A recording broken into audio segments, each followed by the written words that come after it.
คนบ้านเบากองมันมักง่ายพี่น้องเอ้ยมีสัตว์เลี้ยงแต่บ่เลี้ยงโอ้ยเงือดหลายพี่น้องเอ้ยและหมู่นี่เดือดร้อนนี่พี่น้องเอ้ยคันเว้าหลายก็เครียดไทบ้านเดียวกันเนาะ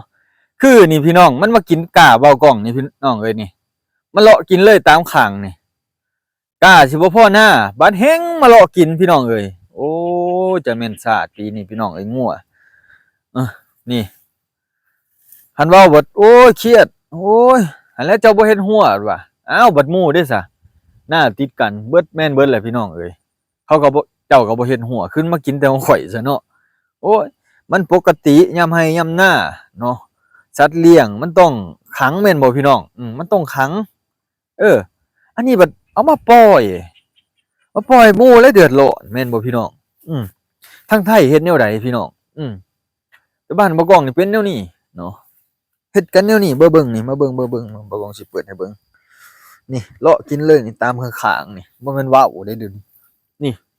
มันเลาะกินเลยนี่พี่น้องเอ้ยมันเลาะไปตามข้างนี่เลาะไปกินเป็นหย่อมกากำลังเขียวงามกำลังใส่ปุ๋ยเมื่อวานก่อนนี่พี่น้องเอ้ยเออมาเมื่อคืนนี่เห็นงมเงียมอยู่พี่น้องจักสิเฮ็ดแนวใดบ่กองก็ได้ในใจก็อยาก ผ้าพันขามันโหลดนะพี่น้องเนาะแต่มันย่านมันเว้ากันยากย่านมันสั่งกันเนาะก็เลยฝากมาเตือนเขาก็เลยเตือนไปทางอันอ่าในบ้านได้หยังบอกกล่าวเขาเนี่ยว่าเพราะว่าของไผก็หักไผก็ห่วงปลูกเขาก็อยากได้เขาปลูกกล้าก็อยากให้มันงอกมันงามเพื่อไปปักดำให้มันออกมันงอกมันเงยใหญ่มาให้มันเขียวเป็นเกาะออกเนาะพี่น้องเนาะจังได้เขาได้น้ำอันนี้บ่แม่นว่าสิมาปลูกให้งัวให้ควายกินบัดเวลาเฮาไปบอกว่าโอ๊ยคือบ่หว่านให้มันหลายๆเนี่ยบ่ดอกขี้ซ้อเฮาซ้ำหั้นนะพี่น้องเอ้ยมันเลยเป็นตาซังแบบนี้นะมันเลยเป็นตาซังบ่าวกล้องว่ะอดเอาว่ะมาอยู่บ้านเขาตามเขาก่อนว่ะเจ้าของมันเป็นเขยนะพี่น้องก็ต้องเอาไปตามเขาก่อนกฎหมายบ้านเมืองยังบ่เข้งปานใดกฎบ้านกฎเมืองก็ยังบ่แน่บ่นอนยังบ่เข้มงวดเนาะสมมุติเนาะยามให้ยามหน้าบอกเขาติกล่าวตินี่เจ้าเลี้ยงเจ้าเกลือเด้องัวควายเจ้าถ้าว่าเจ้าบ่เลี้ยงบ่เกลือเจ้าบ่ผูกบ่มัดเนาะเว้าจังซี่ซะพี่น้องเขาเฮ็ดอิหยังหรือว่าเขาเฮ็ดมันเจ็บบาดเจ็บบาดหยังมาถึกผ้าถึกมีดเขาเจ้าอย่าว่าเด้อข่อยเคยบอกเคยเตือนเจ้าแล้วนี่เนาะพี่น้องเนาะบอกแนวนี้บ่ก่อนว่าให้มันขาดไปเลยว่ามันสิบ่กล้าเลี้ยงอีหลีบ่เนาะเอ้าเนาะพี่น้องเนาะเพราะว่ามันเห็นให้เห็นหัวอกอันคนเฮ็ดนาคือกันหั่นน่ะปลูกหยังก็ได้อยากได้อันนั้นแหละพี่น้องแม่นบ่ทุกคนคือกันปลูกหยังก็อยากได้อันนั้นปลูกข้าวอยากได้ข้าวบ่แม่นว่าสิมาปลูกให้งัวให้ควายกินเนาะอืมนี่แหละบ้านบ่กองโอ้บ้านเมียบ้านบ่กองมันเป็นแนวนี้เนาะเว้าบ่จบบ่สิ้นคันเว้าแล้วก็เว้าขี้โซกันเท่าใดแต่เว้าขี้โซคือแนวใดเว้าขี้โซคือมันเว้าบ่จบแหมเฮาเว้าแนวหนึ่งสมมุติบอกไปเฮ็ดหัวเด้อนี่บอกไปเฮ็ดหัวให้แน่นี่งัวควายมันเข้าอันหน้าข่อยนี่โอ้ยก็เฮ็ดติพากันเฮ็ดติปีนี้เขาบ่ได้เฮ็ดนาสมมุติมันเป็นหัวอันหน้าเขาหั่นนะพี่น้องเขาจะเว้าแนวนี้แล้วเจ้าของงัวบัดตานี้เวลาเฮาตีเฮาหยังมาหรือว่าทำลายอันสัตว์เลี้ยงเพิ่นหั่นนะก็อยากมาปรับมาใหม่เฮาแล้วมันกินกาเฮาเด้บัดตานี้พี่น้องมันมากินกาเฮาเด้กินเขาเฮาเด้บัดตานี้เฮาบ่เสียหายบ่เอาไปเอามาเฮาผิดบัดตานี้แบบนี้ก็มีบ่เคยเห็นทางนี้ก็ได้เรืออดพ่อเฒ่าก็ว่าบ่ได้แม่เฒ่าก็ว่าบ่ได้ตามเข้าไปว่าโอ้ยในใจบ่กล้องต้องมีครั้งใดครั้งหนึ่งเนาะต้องเว้ากันคักๆให้มันชัดเจนเด้อเด้เนาะพี่น้องเนาะถ้าเว้าคงๆค่าๆแบบนี้มันจักแนวใดเนาะมันบ่คักในใจนี่แหละเฮ็ดหยังก็เฮ็ดเพราะกระเทินมันเสียเฮาบ่แม่นหยังพี่น้องถ้าเฮ็ดบ่ให้มันอันแบบว่าให้มันปล่อยมันลอยนวลไปนั่นนี่ถ้าเฮ็ดบ่ขาดนะถ้าเฮ็ดขาดเลยนี่เว้าให้มันจบเลยเทื่อหน้าเทื่อในมันบ่มีบัดตานี้แม่นบ่พี่น้องมันเข้มงวดแบบน่ะอันนี้บัดปล่อยปละละเลยว่าให้มันแล้วซะแบบว่าของหมู่ก็กินบ่ว่าทางพ่อเฒ่าแม่เฒ่าก็ได้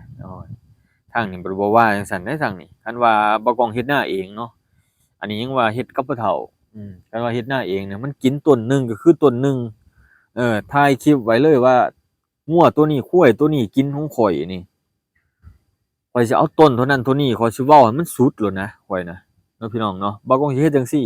ให้มันขาดไปเลยนะพี่น้องเว้าบ่ให้มันคล่องมันคาเลยนะเออเพราะว่ามันคล่องมันคาจักหน่อยโอ๊ยมันบ่สุดจักหน่อยก็มากินอีก มันสิยากอีกเนาะพี่น้องเนาะบ่ก็เลยอยากเฮ็ดให้มันจบแบบนั้นเลยเนาะแล้วก็ผู้ใหญ่ในบ้านในเมืองก็อยากบอกเพิ่นนำเนาะคือพ่อบ้านคือกงหลอกกงร้อนนี่ผู้หลักผู้ใหญ่ในบ้านเวลาเขาไปปรึกษากันนะเขาไปปรึกษาหารือกันเรื่องราวหลายๆเรื่องราวเนาะในบ้านในเมืองแต่ละเช้าแต่ละแลงเขาจะไปปรึกษากันเนาะมีหยังแหน่ในบ้านในเมืองเฮานะมันต้องปรึกษากันเนาะพี่น้องเนาะบ่ก้องก็ได้ยินมาหลายๆอย่างนั่นแหละเนาะ เฮาก็มาเป็นเคยเขามาอาศัยอยู่บ้านเขาเฮาปากอันเสียงบ่ดังพี่น้องเว้าบ่ได้อายบ่ดังคือเขาว่าหั่นแหละเนาะมันก็เลยแบบอยู่เงียบไปเนาะพี่น้องเนาะคือนี่แหละบ่ก้องก็ได้โพสต์นี่โพสต์หาเจ้าของงัวเลยเนาะมันมากินกาบ่ก้องนี่อืมแต่ยังบ่ฮู้ว่าผู้เป็นเจ้าของงัวเพราะว่างัวมันหลายมันมาผสมกันเนาะเขาปล่อยใส่ คือว่าในบ้านเขาก็บอกแล้วตอนแรกตั้งแต่ลงหน้านะบอกว่าให้ผูกให้มัดให้เลี้ยงเด้องัวควายอายามให้ยามหน้าเขาจะบอกให้เลี้ยงให้เกลืออาจจะบ่มีแล้วเวลาก็ขายเขาเจ้าก็บอกอยู่เนาะอยากให้เข้าใจแนวนี้แหละพี่น้องเอ้ยผู้ใดก็มันอันเสียมาแล้วมันจักแนวใด เข้าต้นหนึ่งก็เป็นเข้าอะนะพี่น้องเอ้ยความเสียหายก็คือความเสียหายอะนะถ้าว่าไล่เป็นเงินก็ไล่เป็นเงินเลยบ่กล้องเอาต้นละ20,000น่ะ20,000กีบนะเอาต้นละ30บาทนะพี่น้องเอ้ยเอาจังซี่เลยมันกินหลายก็ไล่ไปตามหันแหละไล่เป็นกระสอบเลยก็ได้เนาะพี่น้องเนาะถ้ามันกินเป็นดอนเป็นดอนนี่บ่กล้องคิดว่าเขาบ่กล้องงามเติบเดะเนาะถ้าว่ามากินเขาบ่กล้องปีนี้นะเออแต่ว่าอยู่ฝั่งไทยเนี่ยบ่ฮู้ว่าเขาจะเฮ็ดจังไดสมมุติงัวกินควายกินเขาอะนะสมมุติงัวควายกินเขาแนวนี้งัวควายกินเขาแนวนี้ ว่ามันก็จะเอาฝ่าฟันแล้วแจ้งตำรวจเลยบ่จักเนาะพี่น้องเนาะแจ้งตำรวจมาจับงัวแล้วบ่จักเนาะ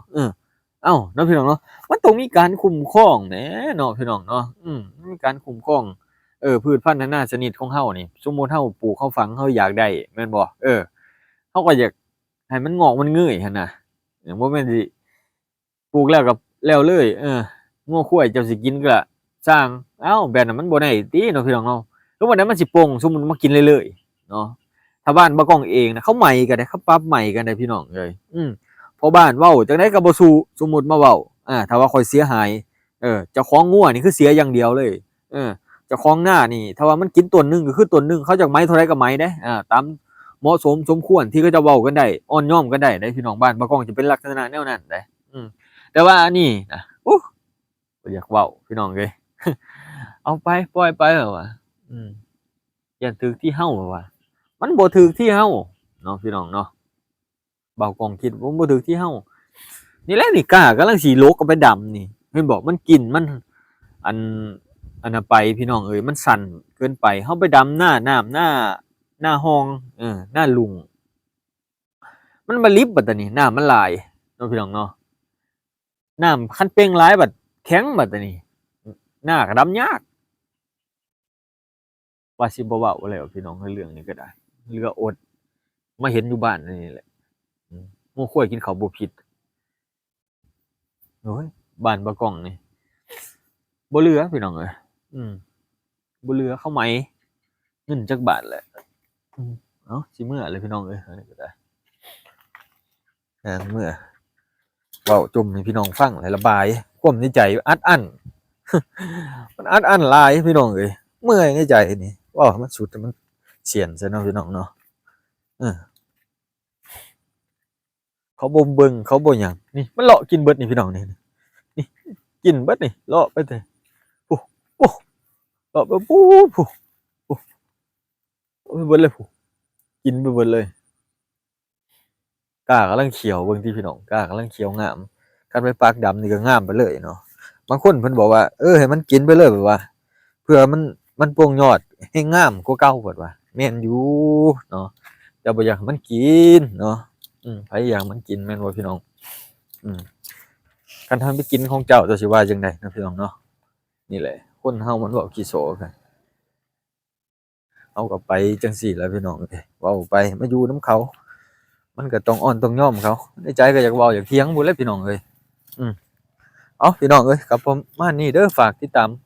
ให้กำลังใจบ่กล้องแหน่บ่ฮู้ว่าบ่กล้องสิอยู่ได้ฮอดมื้อใดสิเป็นจั่งใดในมื้อหน้ามื้อในเนาะ